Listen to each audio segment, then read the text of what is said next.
Halo teman-teman, perkenalkan nama saya Meidar Permatasari Gule dengan NPM 2019-21500025.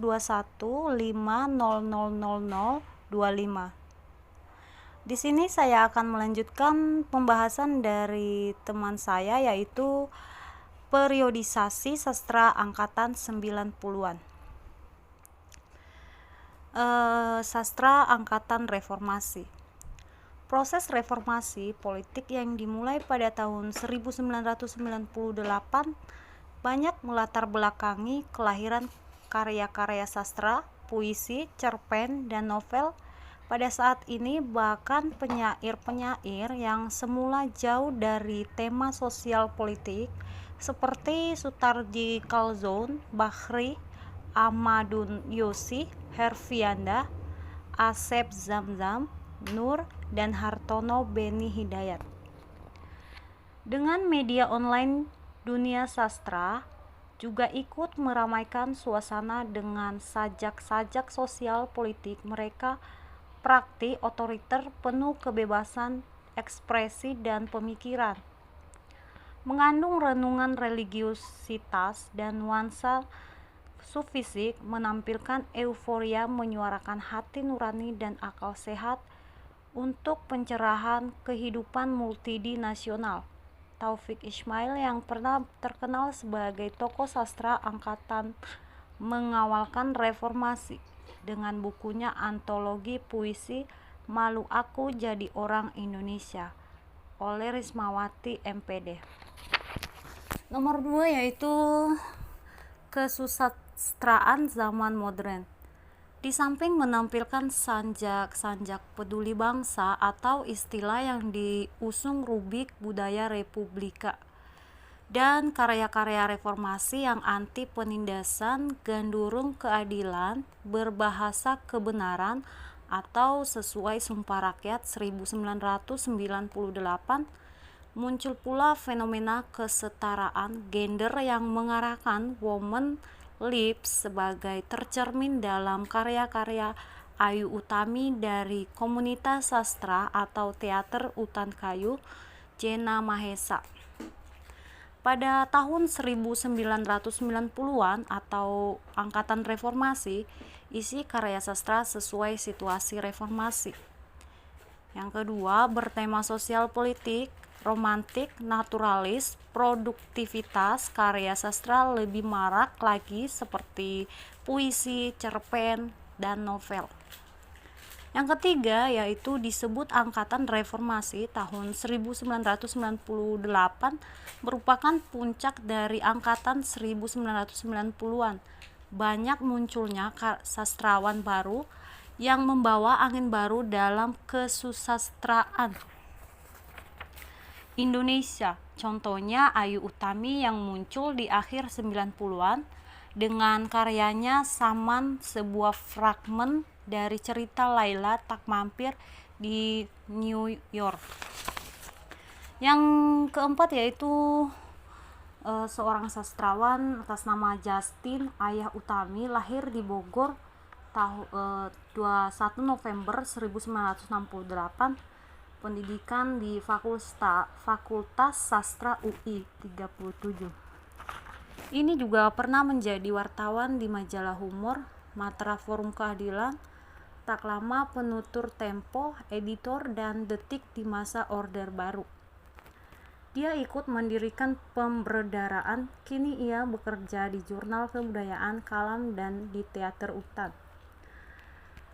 Sosok perempuan dalam Saman dan Lerung menggambarkan citra perempuan Indonesia yang memiliki keterpelajaraan intelektual, bahkan sosial ekonomi yang kuat, tetapi tidak dapat melepaskan diri dari carut-marut kebudayaan Orde Baru yang larut dalam kapitalisme. Jadi, para tokoh perempuan tersebut pada satu sisi mampu meraih kemandirian dan berhasil membongkar ruangan domestik untuk mencapai ruang publik yang amat luas. Karya sastra angkatan tahun 1990-an ditandai dengan banyaknya roman percintaan dengan sastrawan wanita yang menonjol pada masa tersebut. Karya sastra Indonesia pada masa angkatan ini tersebar luas di berbagai macam majalah dan penerbitan umum. Persoalan sejarah memang memegang peranan penting di sini. Angkatan 90-an memberikan nafas terutama surrealisme, pembongkaran bahasa, dan mulai memunculkan masalah gender. Memasuki era angkatan 90-an penuh kebebasan ekspresi dan pemikiran dengan ditemukannya percetakan, maka karya sastra jadi bersifat individual. Seorang pengarang menulis secara pribadi ke tangan pembacanya yang menikmatinya secara pribadi pula. Sebetulnya pada angkatan 90-an ini belum benar-benar dikatakan sebagai angkatan, namun karena banyak pengarang yang menciptakan suatu karya-karya pada 90-an disebut bahwa adanya angkatan 90-an itu. Jadi generasi 1990 memang hanya menjadi pencatat peristiwa-peristiwa ketika fenomena di luar diterjung badai kesemarakan beragam, sempitnya ruang artikulasi publik, dan lahirnya generasi yang gamang. Para penyair mengusung peristiwa luar itu ke dalam kamar puisinya.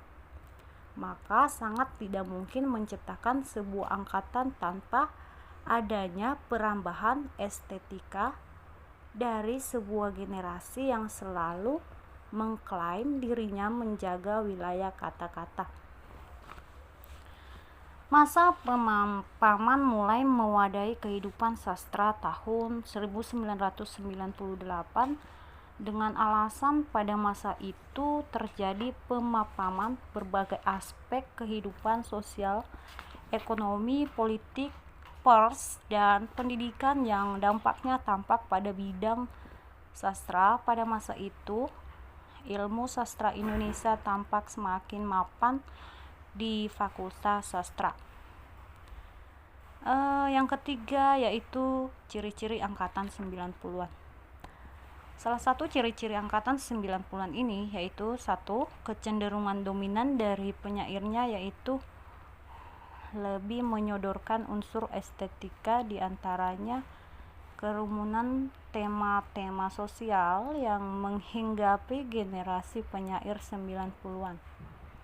Kedua yaitu semakin banyaknya karya-karya sastra yang diterbitkan tanpa ketakutan apapun. Yang ketiga yaitu ditandai dengan banyaknya roman percintaan. Dan yang keempat, mulai memunculkan masalah gender. Yang terakhir yaitu mulai muncul sastrawan wanita yang menonjol. Salah satu ciri khas yang menonjol pada novel-novel yang ditulisnya adalah khasnya pengaruh dari budaya barat, di mana tokoh utama biasanya mempunyai konflik dengan pemikiran timur. Miro W. dan Marga T. adalah dua sastrawan wanita Indonesia yang menonjol dengan fiksi romantis yang menjadi ciri-ciri novel mereka. Pada umumnya, tokoh utama dalam novel mereka adalah wanita, bertolak belakang dengan novel-novel balai pustaka yang masih dipengaruhi oleh Eropa abad ke-19, di mana tokoh utama selalu dimatikan untuk menonjol rasa romantisme dan idealisme. Karya-karya pada era 1990-an ini juga tumbuh sastra yang beraliran pop, yaitu lahirnya sejumlah novel populer yang dipelopori oleh Hilman Hariwijaya dengan serius lupusnya sebagaimana politik maupun agama. Sementara itu, kesusastraan dipahami Awan sebagai medium penggali keluhuran, penebar nilai kearifan kolektif. Kesusastraan ini diharapkan memenuhi kebutuhan manusia pada kebaikan dan kebenaran, cenderung menjadi medium eksperimen seni dan cara memandang kenyataan, bukan pelanggan keyakinan estetis atau pandangan tertentu. Kesusastraan ini tidak hanya menggambarkan kenyataan yang indah dan arid. Akibatnya, kesusastraan modern kerap dicap sebagai opsi atau alternatif bagi kemampuan tradisi, nilai dan pandangannya masyarakat maupun aliran kesusastraan merupakan interaksi atau pertarungan antara pandangan kesusastraan dengan pandangan kemasyarakatan. Sejarah tumbuhnya aliran realisme yang menginginkan sesosok kenyataan yang apa adanya tak bisa lepas dari reaksi hegemon. Sekian dan terima kasih pembahasan dari saya, maka selanjutnya akan dilanjutkan oleh teman saya. Terima kasih.